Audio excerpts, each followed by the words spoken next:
வாழ்க்கைன்றது ரேஸ் கிடையாது. இந்த நபர் ஒரு 3 லட்சம் சம்பளம் வாங்குறாரு, ஸோ நான் அதை விட அதிகமா சம்பளம் வாங்குற ஒரு வேலைக்கு போகணும். இந்த நபர் மாசம் பிசினஸ்ல இவ்வளோ டர்ன் ஓவர் பண்றாரு, அவரை விட அதிகமா நான் இது பண்ணணும். இவர் 2 வீடு வாங்கிட்டாரா, அப்ப கூடிய சீக்கிரமே நான் ஒரு 3 வீடாவது வாங்கணும்.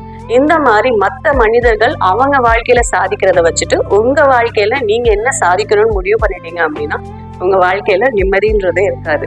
அஃப்கோர்ஸ் நேத்தை விட இன்னைக்கு நான் பெட்டர் ரிசல்ட் ப்ரொடியூஸ் பண்ணதான் செய்யணும். நேத்து நான் என்ன பண்ணணும், அதை விட இன்னைக்கு நான் என்ன பெட்டரா பண்றேன், இன்னைக்கு நான் பண்ற விஷயம் என்னோட ஃபியூச்சரை எப்படி பெட்டரா மாத்த போகுது, அப்படிதான் பார்த்து நம்ம லைஃப்பை வாழணுமே தவிர அவங்கள விட பெட்டரா வாழணும், இவங்களை விட பெட்டரா வாழணும்னு நீங்க நினைச்சீங்க அப்படின்னா லைஃப்ல கடைசியில டிசப்பாயின்மெண்ட் மட்டும்தான் இருக்கும். ஏன்னா இந்த எண்ட் உங்களோட தி பெஸ்ட் வெர்ஷன் தான் உங்களால கொடுக்க முடியும். இன்னொருத்தர் மாதிரி நீங்க மாற முடியாது. ஸோ உங்களோட பெஸ்ட் வெர்ஷன் எதுன்னு முடிவு பண்ணுங்க. அந்த வெர்ஷனுக்கு உங்களை எப்படி இம்ப்ரூவ் பண்ணலாம், உங்களை எப்படி தயார் பண்ணிக்கலாம்னு நினைக்கிறேன். உங்க போட்டி நீங்க மட்டும்தான். நேத்தை விட இன்னைக்கு பெட்டரா பண்ணிருக்கீங்களா, இன்னைக்கு நீங்க பண்ற விஷயம் நாளைக்கு உங்க லைஃபை பெட்டரா மாத்துமா, அப்படி மட்டும் யோசிங்க.